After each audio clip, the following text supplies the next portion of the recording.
might want to look at investing in a LiPo. Also investing in Dean's connectors. That should, that might be a good choice. But make sure you stay with I would say stay with the fuse because, it is a support gun.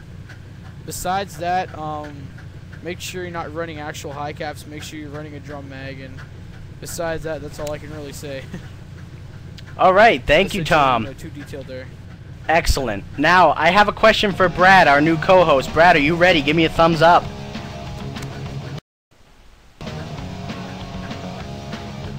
Brad? I think Brad's frozen. Oh, no, there he is. There's Brad. Okay, Brad. We have a question for you. You are now up as co-host. The question is for you, and it is, what is the best red dot site, excluding EOTechs? Now, before you answer that, I do have to say one thing. An EOTech is not a red dot. Let's get that clear. But on to the question. Go for it, Brad.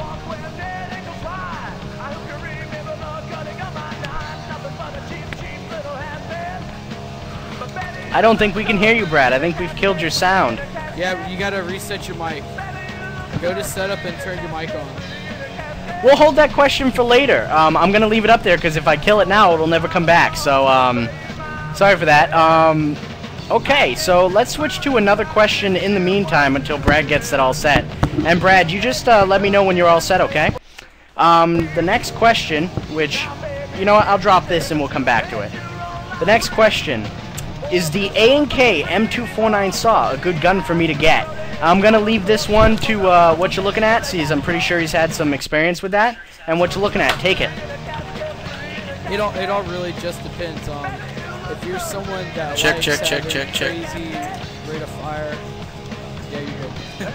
If you're anyone that likes a crazy rate of fire, I'd probably say stay away from the saw, because that drum mag or the box mag is really hard at keeping up with it.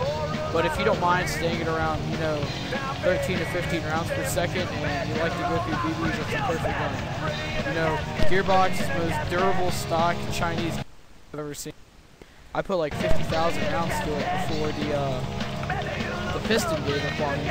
So it just goes to show that there's really small amount of stress on it. The only thing I would suggest getting right away is I think Airsoft Atlanta or Trinity Airsoft has buy an upgraded trigger mechanism for it, because the stock one, like 80% of the time, always fails. So make sure you buy an upgraded trigger mechanism, and besides that, you should be good. Excellent, excellent. Thank you for that answer. Yeah, we got some good stuff. Okay, now everyone who just joined co-host. Oh, jeez. Seriously, headphones, everybody, please. Thank you very much. I do appreciate it. Hey, Ted, can you hear me now? Down just like 40%. Is that better? Yeah. Okay, yeah, we can hear you, Brad. Can you hear me? Hey guys, is that better? Can you hear me now? Can you hear me? Yes, we can hear everybody. Okay, so just so everyone in the show, 8 seconds of lag. Just so everyone in the show knows, I'm going to introduce the rest of the co-hosts now. Now, everyone who's new to co-hosting. Oh man, there's another echo. Where is the echo coming from? Who's not wearing headphones? Put your headphones in. Chairman, you got headphones? Yep, I'll be back. He's working on them. Okay, so I'm gonna turn down Chairman Lau, and we can just look at his beautiful face for now. Yeah. So what we have right now is we have as co-hosts we have the venerable Tech, Vietnam Tech. We have wonderful what you're looking at outside in wherever backhick state he is in. I think it's Virginia. We also have Brad, a friend of what you're looking at. If he's in Virginia, I apologize for my previous statement. You instantly add coolness to the whole state. We have Chairman Lau, who is not there, and that looks like a bathroom. And we have Angus joining us. And Angus, skinny as ever. That's all I can say about Angus. Angus is awesome, though, and he answers the questions quite well.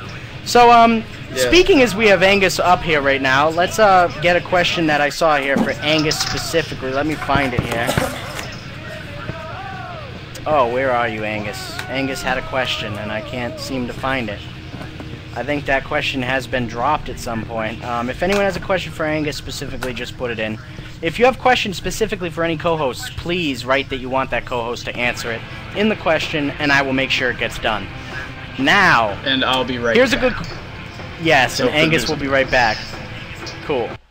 Okay, now just a heads up, everyone in the chat. How is the sound on everybody? Is everything good now? I think we got all the stuff squared away. It stinks having people come in after the show, but yeah, hey, technical stuff happens. Is the music too loud? Is anyone having problems with the music? Because Tech can turn it down a little turn bit. the music down a little bit. Yeah, Tech will turn the music down a little bit.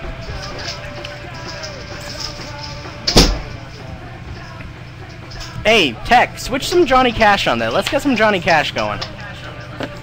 Okay, there so we Tech's go. That's gonna change good the deal. music. We'll get some Johnny Cash I going. copy. Okay. Okay, Why not so Britney Spears? how about no what you're looking at? No Britney Spears. Okay, so here's a question I only for, listen to country. country's great. I love country, but let's not get into music and let's get into Well, you're gonna have airsoft. to Okay. Angus, we have a question for you. Are you ready to answer said question, or are you still fiddling with your stuff? Yes. I'm ready to go. Is yes still fiddle? Okay, there we go.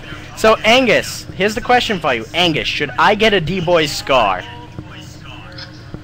If you're on a budget, go ahead. I have 2 squad members who own them. You know, they seem to be very reliable guns. I've heard people get duds occasionally, but personally, I liked it when I had the chance to review it. I would buy myself one, but I've already reviewed it, so what's the point of getting it? And plus, being me, I have to have... If someone asks me what gun I have, I can't say D-Boys. I have to say G&G or VFC. So I'd honestly say go ahead. Just hopefully you get a good, nice one. I'd buy from a site that has quality control, like Airsoft GI or something like that. All right, thank you, Angus, and excellent answer. You're welcome. Okay, so now we're gonna bring Brad back. Brad, I'm gonna ask you the same question we asked you before. Other than EOTech, which is the best red dot site? Well, the Aimpoint M2 comp is something we use in the military. Very good site, and it's very rough, durable, and rugged. They make good copies of that site on e-bike and other locations on the web. It's a good pickup. A lot of guys do use lasers for CQB because you don't get that tunnel vision that a lot of guys get, and that's a very good thing to do. Actually, stick a laser under your barrel. If you're looking for a good CQB site, nothing better than a red dot laser. There, Jake. Excellent. Thank you, Brad. Wonderful answer to the question. Okay, so now we're going to bring in one of our new hosts, the host that we brought here specifically because we needed a gas blowback expert. And this question is actually for Chairman Lau and What You're Looking At. What You're Looking At will go first, and then we'll finish it up with the expert, Chairman Lau. So the question is, Chairman Lau and What You're Looking At, what Glock gas blowback should I get? I am Airsoft no-namer. Go What You're Looking At. Okay, well the only one I've had, experience with is KGW Glock 32, and so far it's awesome. I've had 5 mags, only one of them has a leaking problem. I just got to buy an O-ring for that. Nice kick to it. FPS is 300, so it's pretty much standard for most of your gas blowbacks out there. Pretty accurate, adjustable hop up. What else can you ask for? Okay, well, And we can't hear Chairman Lau. It sounds like his microphone has stopped working. What? I can hear him You fine. cannot hear me? We can hear him. Okay. I can hear you. Right? Yeah? Okay. Alright, alright. Well, KWA Glock 18C, I got one coming in. I had one that I sold to Adron. And I love the KWA brand. And with the Glock 18C, since it goes full auto, it's definitely a win-win situation, especially if you're doing CQB. So I'd go with KWA if you just have a little bit more money. You can find a lot of them used on Airsoft Forum, Airsoft Pacific, etc., for about $120, which is exactly the same price as a Wii gun. So your opportunity cost is about the same here. So go with KWA here. Alright, thank you, Chairman Lau. It is just so nice to have an actual person who's half decent with gas blowbacks on this show. If you guys weren't at the last show, we had a few questions about gas blowbacks, and it was like no habla español. We couldn't answer them because we're not really all that good with gas blowbacks. But Chairman Lau certainly adds some credence to the show with gas blowbacks, which are obviously an important part of Airsoft. So, next question, I'm going to put this one to Chairman Lau and Brad. The question is, and I'm going to have Brad answer this first, what is a good CQB gun? Go, Brad. Oh, that's a good one. You know the best CQB gun, I know I'm going to get a lot of flack from this, it's a pistol. Utilization of a pistol in a CQB environment is probably one of the best weapons you can ever use. Now, ammunition capacity, I got it. 20 rounds, not very good, but if you practice enough, you can hit a target with 2 rounds, move on to the next target. But if I was going to pick an assault rifle, I would probably go with an M4. Personal preference. That's just one of those combat luxuries that I've always lived with, and it's something I feel comfortable with. It's got that folding stock. You can actually put the CQB barrel on it, make it short. It's very ambidextrous, and it's good to go.